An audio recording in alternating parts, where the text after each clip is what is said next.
Vous souvenez-vous de cette image? C'était lors de la récente investiture de Donald Trump à la présidence des États-Unis. Le jour même, de nombreux médias du monde entier ont titré « Elon Musk fait un salut nazi devant le monde entier ». Mais pensez-vous vraiment que c'était l'intention du propriétaire de SpaceX? Sensationnalisme. Un tsunami d'informations. Nous vivons dans un monde inondé d'informations. Chaque jour, nous sommes bombardés de nouvelles, d'opinions et d'histoires. Il est difficile de savoir quoi croire. C'est là que prospère le sensationnalisme. C'est le fast-food de l'information.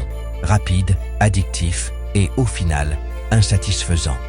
Il capte notre attention avec des titres accrocheurs et des images chocs. Mais il manque souvent de substance et de nuances. Le sensationnalisme n'est pas nouveau. Vous vous souvenez de ces journaux à scandale de supermarchés avec des extraterrestres et des apparitions d'Elvis? C'est le grand-père des pièges à clics actuels. Mais avec Internet et les réseaux sociaux, il est partout.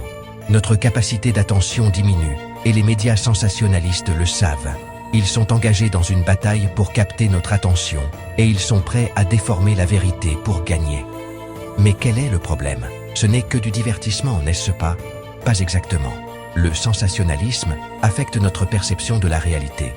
Il déforme notre compréhension de sujets complexes et il peut avoir des conséquences très réelles pour les individus et la société dans son ensemble. Les ficelles du métier. Comment fonctionne le sensationnalisme? Alors, comment le sensationnalisme nous accroche-t-il? Analysons cela. Un mot, émotion. Les médias sensationnalistes ciblent nos instincts les plus primaires. La peur, la colère, l'indignation. Ils utilisent un langage et des images chargées d'émotions pour provoquer des réactions viscérales. Les titres crient en majuscules. Les images sont soigneusement choisies pour choquer ou mettre en colère. Les faits sont secondaires, souvent déformés ou sortis de leur contexte. Les nuances sont jetées par la fenêtre. L'objectif est de provoquer une réponse émotionnelle immédiate et non d'encourager la pensée critique. Et une fois que vous êtes accro, ils vous font revenir pour en savoir plus avec des histoires de plus en plus scandaleuses. Une autre ficelle du métier, l'ambiguïté. Ils adorent un bon suspense ou un titre vague qui vous laisse sur votre faim. Ils insinuent des choses sans les dire explicitement. Cela encourage la spéculation et le partage, attirant davantage de personnes dans leur réseau de désinformation. Le coût humain des pièges à clics. Exemple réel et hypothétique. Il est facile de considérer le sensationnalisme comme un divertissement inoffensif. Mais les conséquences dans la vie réelle peuvent être dévastatrices. Pensez aux personnalités publiques dont la vie est bouleversée par de fausses histoires ou des histoires exagérées. Prenons par exemple un homme politique local. Il assiste à une manifestation pour une cause qu'il soutient. Une photo de lui à la manifestation, sortie de son contexte, est publiée sur les réseaux sociaux avec une légende trompeuse. Soudain, il est accusé d'avoir des opinions extrémistes. Sa réputation est ternie, sa carrière potentiellement ruinée. Ou imaginez un citoyen ordinaire qui devient la cible de harcèlement en ligne après avoir été faussement accusé d'un crime. Son nom est traîné dans la boue. Il reçoit des menaces de mort.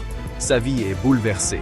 Tout cela à cause d'une histoire sensationnaliste devenue virale.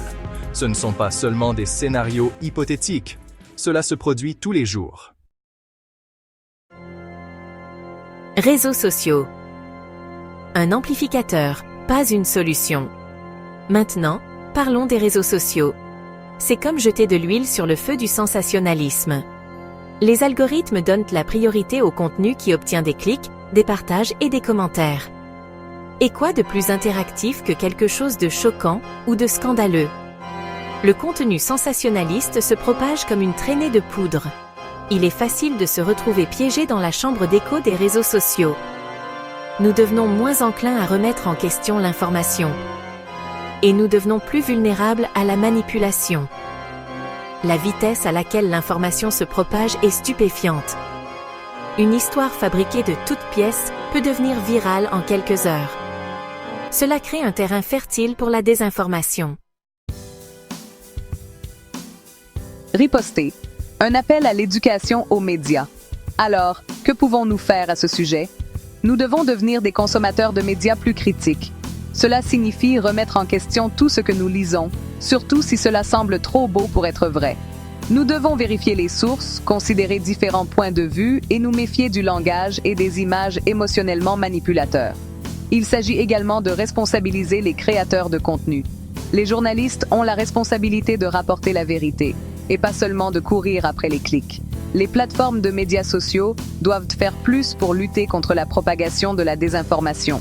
Et nous, en tant que consommateurs, devons exiger mieux. Le sensationnalisme ne va pas disparaître de sitôt. Mais en devenant des consommateurs d'informations plus avertis et plus critiques, nous pouvons contribuer à atténuer ces effets néfastes.